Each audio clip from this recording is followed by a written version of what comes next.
Episode number 164. Don't you think, dear, that as these girls are used to such things, and the best we can do will be nothing new, that some simpler plan would be pleasanter to them, as a change, if nothing more, and much better for us than buying or borrowing what we don't need, and attempting a style not in keeping with our circumstances? If I can do it as I like, I don't care to have it at all. I know that I can carry it out perfectly well, if you and the girls will help a little, and I don't see why I can't, if I'm willing to pay for it," said Amy, with the decision, which opposition was apt to change into obstinacy. Mrs. March knew that experience was an excellent teacher, and when it was possible she left her children to learn alone the lessons, which she would gladly have made easier, if they had not objected to taking advice as much as they did salts and senna. "Very well, Amy, if your heart is set upon it, and you see your way through without too great an outlay of money, time, and temper, I'll say no more. Talk it over with the girls, and whichever way you decide, I'll do my best to help you." "Thanks, Mother, you are always so kind." And away went Amy to lay her plan before her sisters. Meg agreed at once, and promised her aid, gladly offering anything she possessed, from her little house itself to her very best salt spoons. But Joe frowned upon the whole project, and would have nothing to do with it at first. "Why in the world should you spend your money, worry your family, and turn the house upside down for a parcel of girls who don't care a sixpence for you?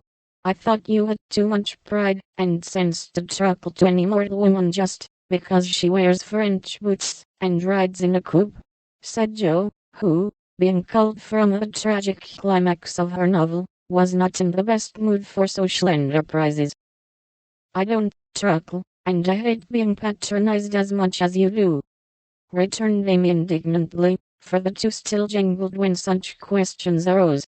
"The girls do care for me, and I for them, and there's a great deal of kindness and sense and talent among them, in spite of what you call fashionable nonsense.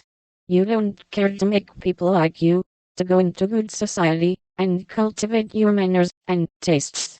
I do, and I mean to make the most of every chance that comes.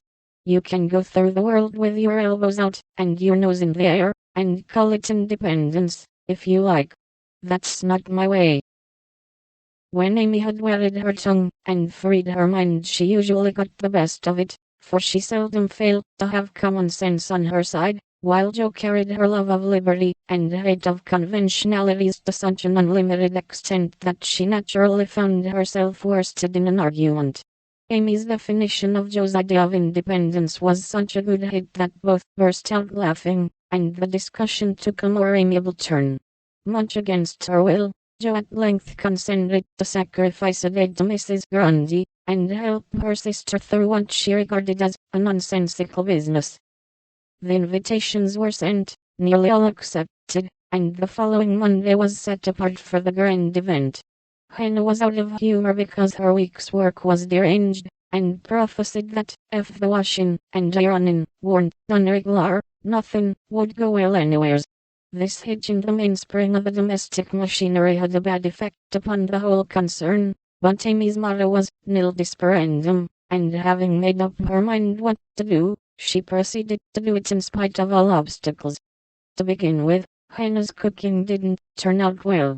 The chicken was tough, the tongue too salty, and the chocolate wouldn't froth properly.